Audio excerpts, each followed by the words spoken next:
आपण पाहत आहात प्रेस मीडिया न्यूज।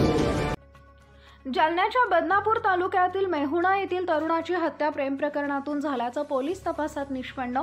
2 आरोपींना बदनापूर पोलीस आणि जालना स्थानिक गुन्हे शाखेच्या पोलिसांनी ठोकल्या बेड्या। जालन्याच्या बदनापूर तालुक्यातील मेहुणा येथील तरुणाची हत्या प्रेम प्रकरणातून झाल्याचं पोलीस तपासात निष्पन्न झालंय। बदनापूर जळीत खून प्रकरणातील 2 आरोपींना बदनापूर पोलीस आणि जालना स्थानिक गुन्हे शाखेच्या पोलिसांनी बेड्या ठोकल्या। 9 फेब्रुवारी 2025 रोजी आकाश बबन जाधव हा 22 वर्षीय तरुण रात्री घराबाहेर झोपेत असताना त्याला उचलून घेऊन जाळून मारल्याची घटना घडली होती।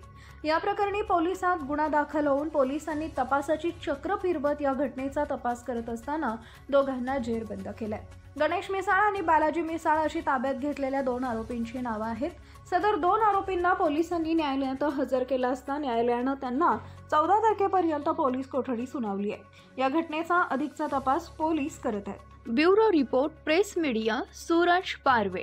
बदनापूर पोलीस स्टेशन येथे एका व्यक्तीचा अर्ध जाळलेला मृतदेह आम्हाला एक शेततळ्यात सापडला होता आणि त्याच्यामध्ये घातपात काहीतरी झाला असेल ते प्राइमा फेसी वाटत होता। तर लगेच त्याच्यामध्ये मर्डरचा केस दाखल करून तपास सुरू करण्यात आली होती।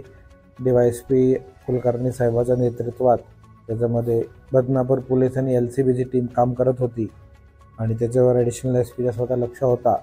तर त्याच्यामध्ये हा व्यक्ती बबन जाधव हा मयताचं नाव आहे आणि त्याचेच शेजारी राहणारे 2 लोकांनी त्याचा मर्डर केला असा निष्पन्न झालेला आहे। दोघे भाऊ आहे, गणेश मिसाळ आणि बाळाजी मिसाळ, त्याच गावाचे राहणारे आहे। त्या दोघांनी त्याला अगोदर कपड्यांच्या सहाय्याने त्याचा गळा घोटून म्हणजे स्ट्रँग्युलेशन केला आणि मेल्यानंतर घरी गेले। गाडीमधून मोटरसायकलमधून पेट्रोल काढला आणून त्याचा मृतदेह जाळण्याचा प्रयत्न केला सबूत नष्ट करण्यासाठी, सौद्यात त्याची ओळख पडणार नाही आणि ते अर्ध जाळलेला नंतर शेततळ्यामध्ये ढकलला।